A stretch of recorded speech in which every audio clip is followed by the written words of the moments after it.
ओम शांति। बाबा good morning. आज बाबा के 27 मार्च 2024 के महावाक्य हैं।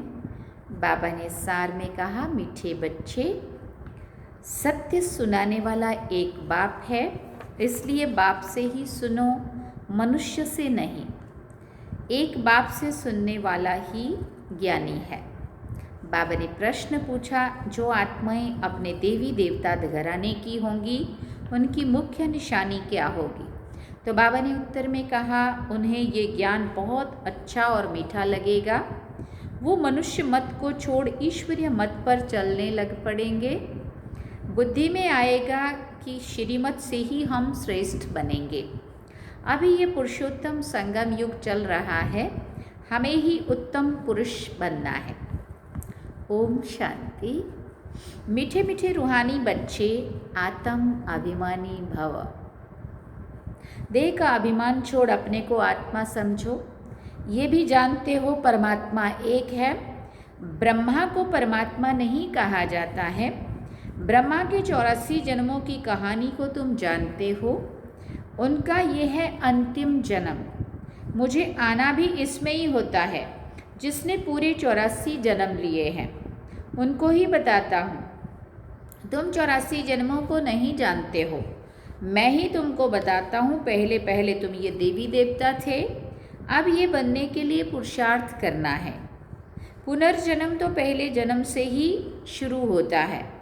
अब बाप कहते हैं, मैं जो तुमको सुनाता हूँ वो है राइट, बाकी जो कुछ तुमने सुना है वो है रॉन्ग। मुझे कहते हैं ट्रुथ, सत्य बोलने वाला। गॉड इज ट्रुथ कहते हैं ना, सत्यम शिवम सुंदरम। मैं सत्य धर्म की स्थापना करने आता हूँ। कहा जाता है सच तो बिठो नच, अर्थात सच्चे हो तो खुशी में डांस करो।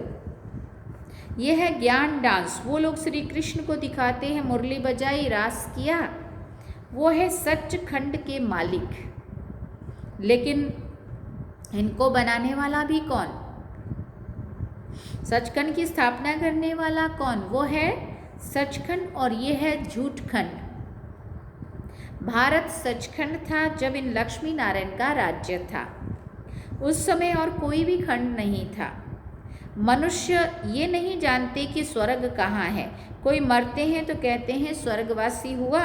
बाबा समझाते हैं, तुम उल्टे लटक पड़े हो, माया के अधीन हो पड़े हो। अब तुमको बाप आकर सुलटा बनाते हैं। तुम जानते हो भक्तों को भक्ति का फल देने वाला है भगवान। इस समय सब भक्ति में है। जो भी शास्त्र आदि हैं सब भक्ति मार्ग के हैं। ये ज्ञान, ये गीत, ज्ञान गाना आदि सब है भक्ति मार्ग। ज्ञान मार्ग में भजन होता नहीं है, वहाँ तो बैठ के बाबा को याद करना है। तुम जानते हो हमको आवाज़ से परे जाना है, वापस जाना है। बाबा कहते हैं, मीठे बच्चे, मुख से हे भगवान भी कभी नहीं कहना। ये भी भक्ति मार्ग है। दुखी हो के हे भगवान, हाय भगवान। कलयुग के अंत तक भक्ति मार्ग चलता है। अब ये है पुरुषोत्तम संगम युग, जबकि बाप आकर ज्ञान से तुमको उत्तम पुरुष बनाते हैं। तुम एक ईश्वरीय मत पर चलो। जो ईश्वर कहते हैं वो राइट है। बाबा मनुष्य तन में आकर सुनाते हैं, तुम कितने समझदार थे, अब कितना बेसमझ बन पड़े हो। तुम गोल्डन एज में थे, अब आयरन एज में आ गए हो। यहाँ का जो होगा उनको ये ज्ञान बहुत अच्छा लगेगा, यहाँ वालों को मीठा लगेगा। ये बाबा खुद भी गीता पढ़ते थे। बाबा मिला तो सब कुछ छोड़ दिया।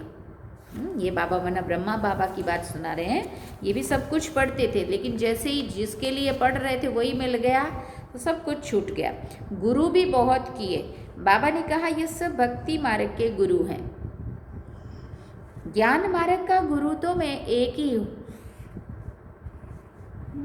मैं एक ही हूँ। ज्ञान जब मेरे से सुने तब उनको ज्ञानी कह सकते हैं, बाकी सब हैं भक्त। श्रीमत ही श्रेष्ठ है, बाकी सब है मनुष्य मत। ये है ईश्वरीय मत, वो है रावण मत। ये है भगवान की मत, भगवान उवाच, तुम कितने महान भाग्यशाली हो, इसलिए तुम्हारा हीरे जैसा जन्म अभी है। अंगूठी में भी हीरा बीच में डालते हैं, माला में ऊपर फूल होता है, फिर मेरू, नाम भी है आदम बीबी। तुम कहेंगे मम्मा बाबा, आदिदेव और आदि देवी। ये है संगम युग के, संगम युग ही सबसे उत्तम है, जबकि इस राज्य की स्थापना हो रही है। तुम बच्चों को 16 कला संपूर्ण यहाँ ही बनना है। पुरानी दुनिया को नया बनाने बाप आते हैं। इस दुनिया का ड्यूरेशन कितना है ये भी तुम बच्चों के सिवाय और कोई नहीं जानते। लाखों वर्ष कह देते हैं। ये सब है झूठी बातें, झूठी माया, झूठी काया, झूठा सब संसार। इतना खराब अनुभव होता है इस झूठे संसार में। ऐसे बात लोग ऐसे बात को बदलते हैं, बात ही नहीं पूछो। अभी इतना गलत किया होगा और झूठ बोल के उसको ऐसा बदल देंगे। कहा जाता है सच्ची सच्ची है नई दुनिया, इसको झूठी माया, झूठी काया, झूठा सब संसार कहा जाता है। सच्ची सच्ची है नई दुनिया, ये है झूठखंड। फिर झूठखंड को सचखंड बनाना बाप का ही काम है। बाबा कहते हैं भक्ति मार्ग में जो कुछ पढ़ा है वो सब भूलो। ये है तुम्हारा बेहद का वैराग्य। वो तो सिर्फ घर बार छोड़ फिर इस दुनिया में जंगल में चले जाते हैं। ये भी ड्रामा में नोंद है। क्यों का सवाल नहीं उठता है। ये तो बना बनाया खेल है। तुम बच्चों को बाप समझाते हैं ऐसे ऐसे होता है। और जो भी धर्म वाले हैं वो स्वर्ग में नहीं आ सकते हैं। बौद्ध डिनेस्टी, क्रिश्चियन डिनेस्टी, कोई भी स्वर्ग में नहीं आते हैं, वो पीछे आते हैं। पहले है डीटी डायनेस्टी, फिर इब्राहिम, बुद्ध, क्राइस्ट आकर अपना धर्म स्थापन करते हैं। बाबा पुरुषोत्तम संगम युग पर आकर के ये डीटी डायनेस्टी स्थापन करते हैं। कोई भी आत्मा आती तो गर्भ में ही है। छोटा बच्चा सो फिर बड़ा हुआ। शिव बाबा तो छोटा बड़ा नहीं होता, ना वो गर्भ से जन्म लेता है। बुद्ध की आत्मा ने प्रवेश किया। बुद्ध धर्म पहले तो होता नहीं है, ज़रूर यहाँ के कोई मनुष्य में प्रवेश करेंगे। बुद्ध की जो आत्मा है वो यहाँ के ही दूसरे, वो भी तो सनातन धर्म की ही आत्मा है जिसमें बुद्ध की आत्मा प्रवेश करेगी और वो फिर अपना अपना अलग धर्म स्थापन करेगी। फिर गर्भ में तो ज़रूर जाएंगे। बुद्ध धर्म एक ने ही स्थापन किया, फिर उनके पिछाड़ी और आते गए, फिर वृद्धि होती गई। जब लाखों हो जाते तो फिर राजा ही चलती है। बौद्धियों का भी राज्य था, बाप समझाते हैं, सब पीछे आते हैं। उनको गुरु नहीं कहा जाता है, गुरु होता है एक। वो तो अपने धर्म की स्थापना कर फिर नीचे आ जाते हैं। बाप ने नीचे आ जाते मैंने आत्मा तमो प्रधान बनती जाती है, क्योंकि आत्मा की शक्ति यूज हुई ना धर्म स्थापन करने में। फिर वो दूसरा जन्म लेगी तो वो आत्मा फिर और नीचे आ जाएंगे। बाप ने सबको ऊपर भेज दिया था, फिर मुक्ति धाम से एक एक करके नीचे आते हैं। तुम भी जीवन मुक्ति से नीचे आते हो, वैसे ही फिर वो मुक्ति से नीचे आते हैं। उनकी महिमा का है कि ज्ञान तो उस समय प्रायलोप हो जाता है। ज्ञान तो बाप देते हैं गति और सदगति के लिए। वो गर्भ में नहीं आते हैं, इसमें बैठे हैं। सुना ब्रह्मा बाबा में, इनका दूसरा नाम नहीं है, औरों के शरीरों के नाम है। ये है ही परम आत्मा। ये ज्ञान का सागर है। ये ज्ञान पहले आदि सनातन देवी देवता धर्म वाली आत्माओं को ही मिलता है, क्योंकि उन्हें ही भक्ति का फल मिलना है। भक्ति तुम ही शुरू करते हो, तुमको ही फल देता हूँ। बाकी दूसरे सब है बाई प्लॉट। वो 84 जन्म भी नहीं लेते हैं। बाबा समझाते हैं बच्चे तुम अब देही अभिमानी बनो। वहाँ भी समझते एक शरीर छोड़ दूसरा लेंगे। दुख की बात नहीं है, विकारों की बात नहीं है। विकार होते हैं रावण राज्य में, वो है निर्विकारी दुनिया। तुम समझाएंगे फिर भी मानते नहीं है। कल्प पहले मिसल जो मानते हैं वही पद पाते हैं, जो नहीं मानते हैं वो नहीं पाते हैं। सतयुग में सभी पवित्र सुख शांति में रहते हैं। सब मनोकामनाएं 21 जन्म के लिए पूरी हो जाती हैं। सतयुग में कोई कामना नहीं रहती है। अनाज आदि सब कुछ अथाह मिल जाता है। खाना पीना, पहनना, उड़ना, घूमना फिरना, मतलब सारा कुछ जो भी कुछ चाहिए और सब कुछ वहाँ मनोकामना पूर्ण होती है, इसलिए कुछ मांगने की ज़रूरत ही नहीं रहती। ये मुंबई भी पहले नहीं थी। हाँ, देवता है खारे जमीन पर नहीं रहते हैं। मीठी नदियाँ जहाँ थी वहाँ देवताएं थे। बहुत थोड़े मनुष्य थे, एक एक को बहुत जमीन होती है। सुना, दिखाते ही सुदामा ने 2 मुट्ठी चावल दिए और महल मिल गए। मनुष्य दान पुण्य करते हैं, ईश्वर अर्थ। अब वो कोई भिखारी है क्या? ईश्वर के नाम पे दान करते हैं। ईश्वर तो दाता है, समझते ईश्वर दूसरे जन्म में बहुत कुछ देगा।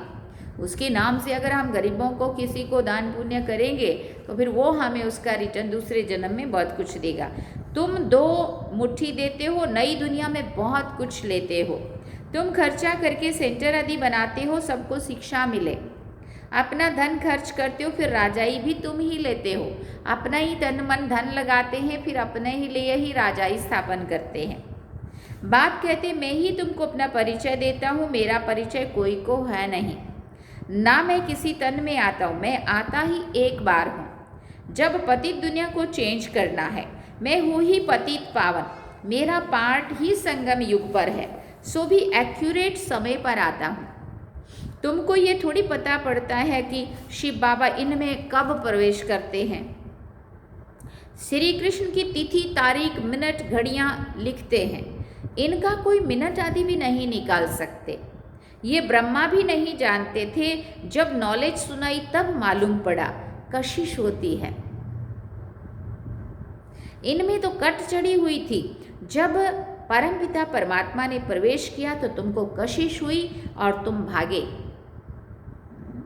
कोई भी तुमने परवाह नहीं की। बाबा कहते हैं मैं तो संपूर्ण पवित्र हूँ, तुम आत्माओं पर कट चढ़ी हुई है। वो अब कैसे निकले? ड्रामा में सब आत्माओं को अपना अपना पार्ट मिला हुआ है। ये बहुत गुहिया बातें हैं। आत्मा कितनी छोटी है, दिव्य दृष्टि के बिगर उनको देख भी नहीं सकते हैं। बाप आकर तुमको ज्ञान का तीसरा नेत्र देते हैं। तुम जानते हो हम आत्माओं को ही बाप पढ़ाते हैं।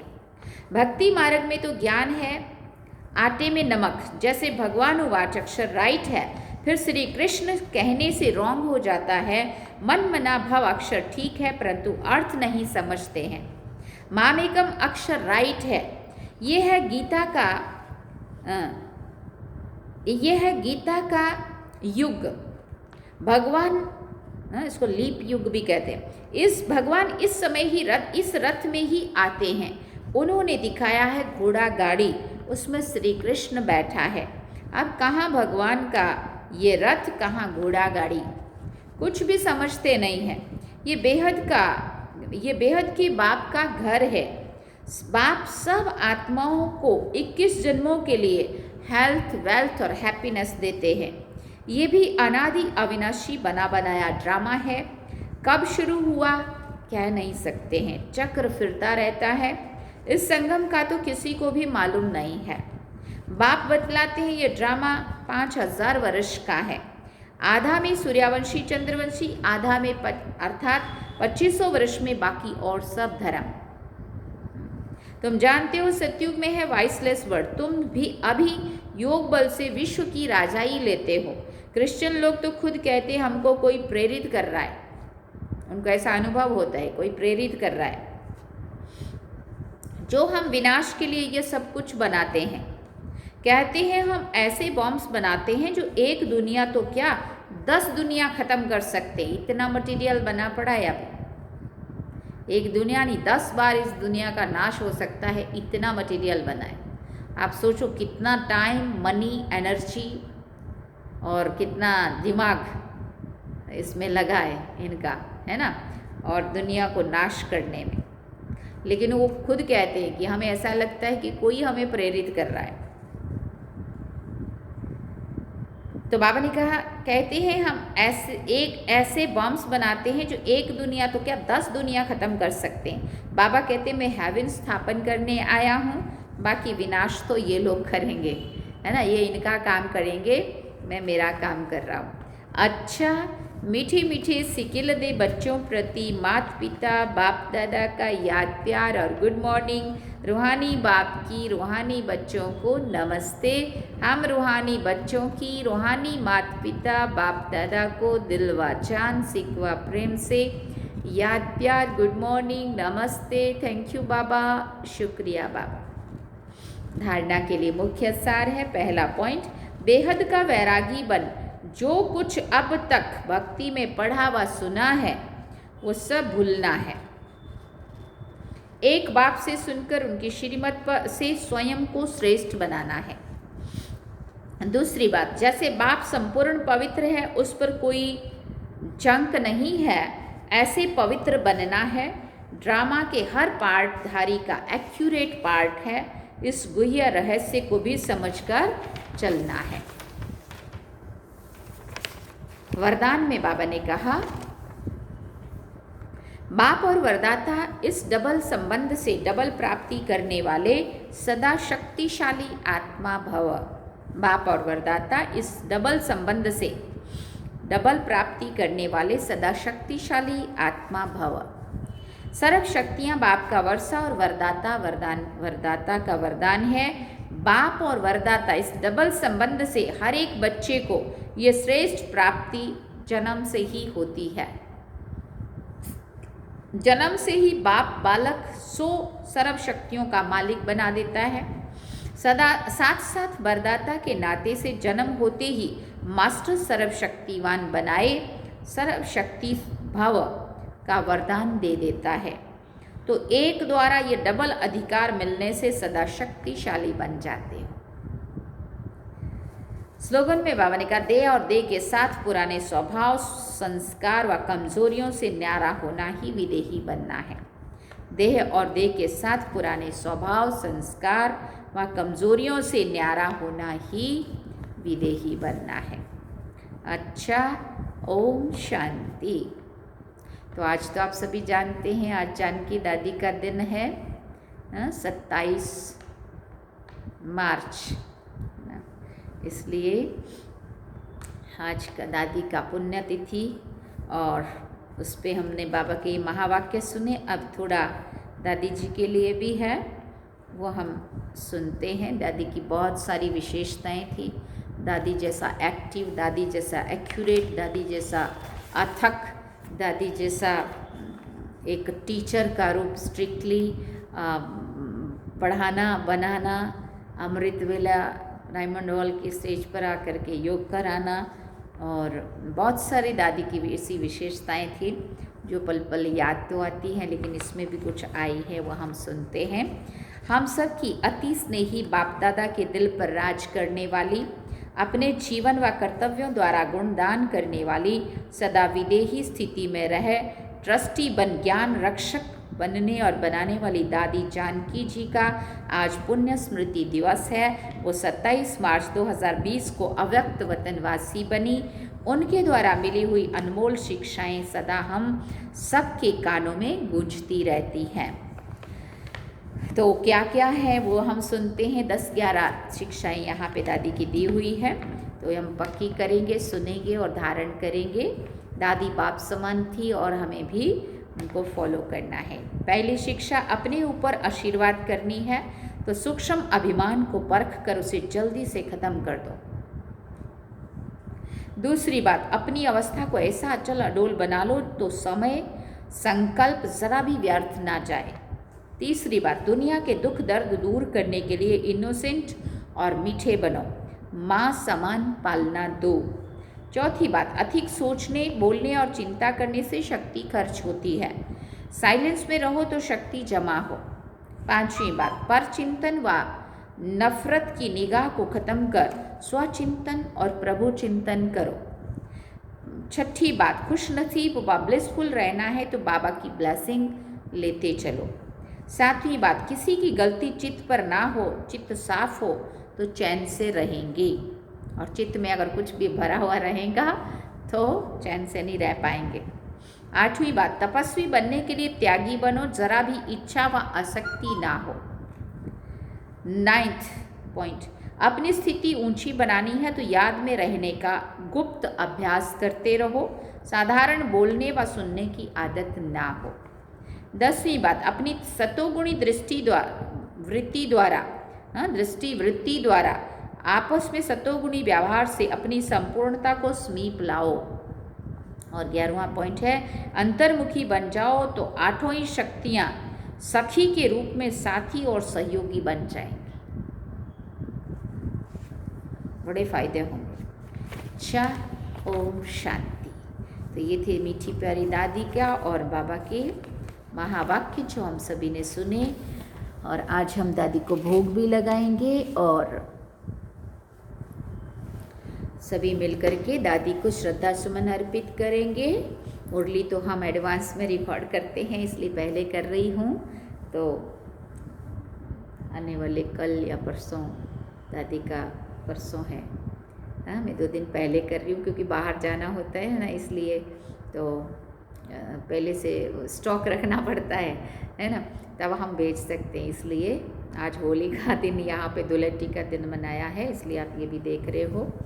और कल या परसों दादी का दिन है, तो हम दादी का दिन मनाएंगे भी और दादी को अपने श्रद्धा सुमन अर्पित करेंगे, दादी की शिक्षाओं को अपने जीवन में धारण अवश्य करेंगे। इन्हीं शब्दों के साथ दादी माँ को हम सभी बहुत याद भी करते हैं और उनकी शिक्षाओं को अपने जीवन में धारण करने का वायदा भी करेंगे। ओम शांति। चलते हैं बाबा।